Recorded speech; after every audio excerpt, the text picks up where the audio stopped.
foi esta a razão porque, há muitos anos, neste reino ao pé do mar, um vento saiu de uma nuvem, gelando, a linda que eu soube amar. E o seu parente filho do algo veio, de longe a me tirar, para fechar no sepulcro, neste reino ao pé do mar. Oi! Eu sei, não precisa se assustar. Eu sei que não é todo mundo que sabe que sou eu que tô por trás dessa voz sexy atraente que fica no fundo dos vídeos. E a câmera ainda tá torta, cara. Antes da gente ir pro que realmente interessa, eu acho legal eu tentar me explicar, mesmo que não tenha muita explicação, porque eu passei tanto tempo sem gravar vídeo. Assim, eu poderia mentir, né, falar uma coisa assim muito elaborada, muito impactante, mas a verdade é que eu tava lutando contra o maior demônio de todos os tempos, mais conhecido como química. Morram seus próprios atos malditos, seus demônios, satanás. E, infelizmente, eu perdi a batalha, tá? Não consegui recuperar, mas, assim, né, quem passa direto é trem. Mas agora saindo um pouco do mundo da brincadeira, não que isso tenha sido uma brincadeira, tá? É sério, eu tô levando ponto em química. Eu tenho um probleminha de saúde que meio que tava me deixando desanimada pra fazer muitas coisas. E muitas coisas que eu gosto, porque na época que eu falei que eu ia gravar um vídeo toda semana, eu me empolguei um pouco, cara. A gente tem que saber, né, que a gente não dá pra gravar um vídeo toda semana. Mas é por isso que eu venho aqui pro intermédio desse vídeo, na presença do Pokémon favorito da Lady Gaga, que eu sempre me esqueço o nome dele, mas é o Pokémon favorito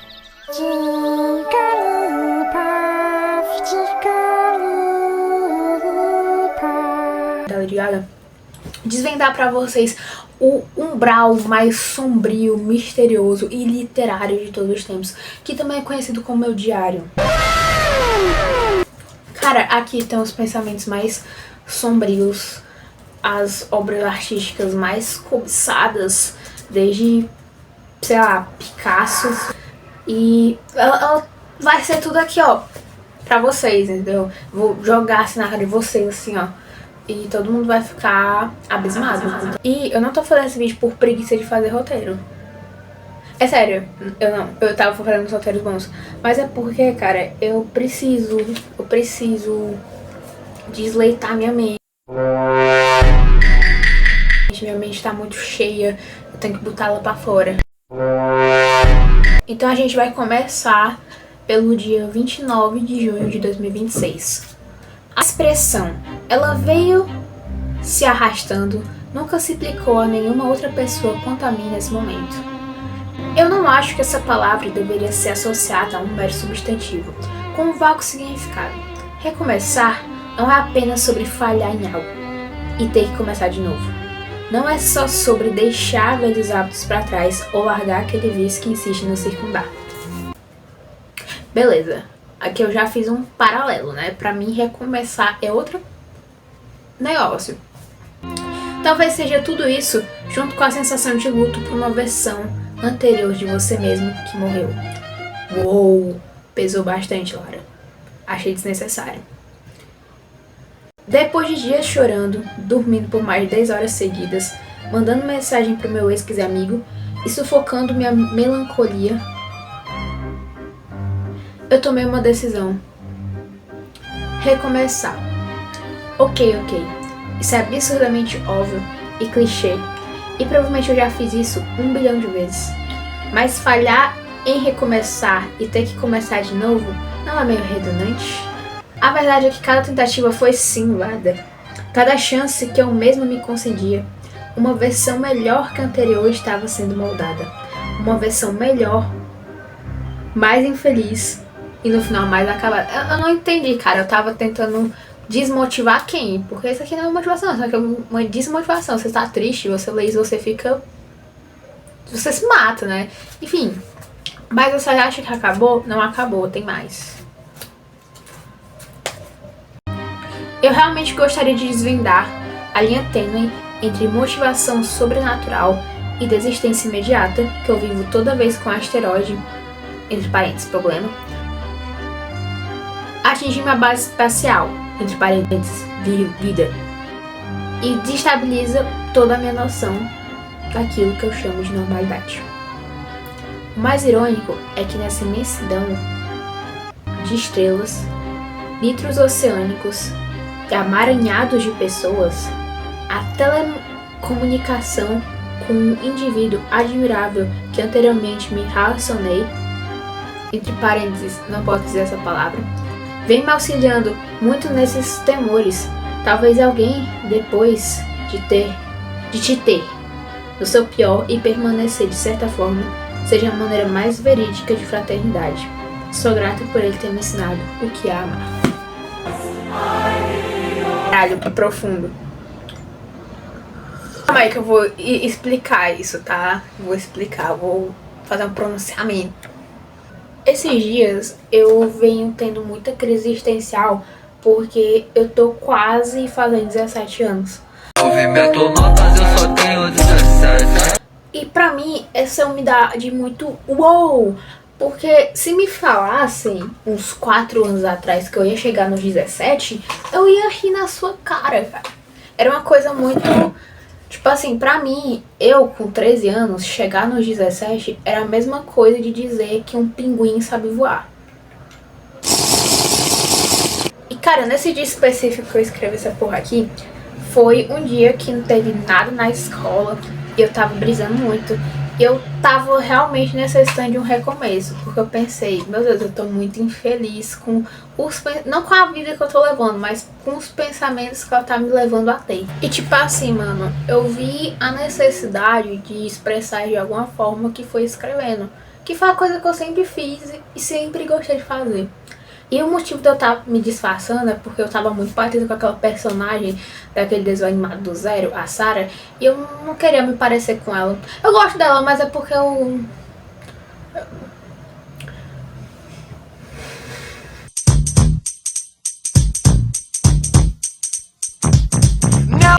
Toda vez que a gente encerra um ciclo, a gente sofre um luto. Não só pelo ciclo que se encerrou, mas quem a gente era durante esse ciclo. Eu apelidei isso carinhosamente de paradoxo do luto. No começo desse vídeo eu usei um trecho de um poema do Allan Poe, o trecho da Annabel Lee, pra expressar isso, cara. Porque o luto, ele acontece quando alguém que a gente ama morreu, que a gente tá tentando processar a perda daquela pessoa. Tipo assim, o seu coração, ele se recusa a aceitar que isso aconteceu. Mas você sabe que aconteceu porque a morte é uma coisa que acontece. Mas emocionalmente você continua pensando naquela pessoa. Então, emocionalmente, você continua vivendo para essa pessoa. Só que isso complica quando essa pessoa que se perdeu é você mesmo. E meio que a perda de identidade é o maior luto de todos. E é o luto que todo mundo sofre. Todo mundo sofre uma perda de identidade quando passa da infância pra adolescência e da adolescência pra vida adulta. E cara, a infância é algo tão simplório de se perder, porque a gente passa anos e anos querendo crescer, e quando a gente cresce, a gente não sente falta de ser criança, mas a gente sente falta de quão o mundo parecia simples quando a gente era uma. Eu acho que o mais pepe é porque literalmente tudo que era muito simples, hoje em dia é um bagulho muito complexo. E a conformidade, aquilo que eu já estava acostumada com a minha vida, hoje em dia virou incompreensão, mano. Não tem nada pior do que você tentar explicar alguma coisa com alguém com todos os tuas ferramentas e a única resposta é o silêncio da incompreensão. E na minha percepção, é pra isso que a filosofia existe. Cara, Santo Agostinho, ele costumava falar que o passado ele não existe mais materialmente, mas ele continua vivo na memória. Assim, quando a gente sente falta de alguém, ou da infância, a gente não tá vivendo novamente aquele momento. A gente tá experimentando a permanência dele dentro da gente.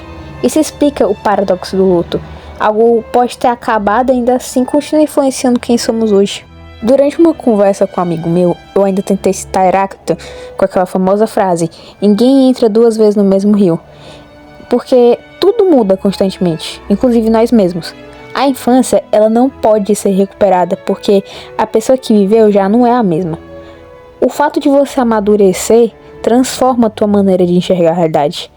Isso explicaria porque tudo que é tão simples hoje em dia parece tão complexo. Para terminar o vídeo, a filosofia ela vem mostrar que crescer significa conviver com perdas inevitáveis. São pessoas, momentos e até nós mesmos. Tudo isso vai ficar para trás. No entanto, como defendia Santo Agostinho, essas perdas permanecem vivas na memória e ajudam a formar nossa identidade. Ao mesmo tempo, a ideia de Heráclito nos lembra que a mudança é a única coisa constante na nossa vida. Dessa forma, o verdadeiro paradoxo não é apenas perder, mas compreender que aquilo que se perde nunca desaparece completamente. Ele continua existindo em nossas lembranças, influenciando nossos sentimentos e moldando quem somos. A filosofia, portanto, ela ensina que amadurecer não é esquecer o passado, mas aprender a dar um novo significado a ele. Eu queria finalizar esse vídeo, dessa vez é de verdade, agradecendo uma pessoa que já teve que ouvir minhas noias e brisas 1 milhão de vezes.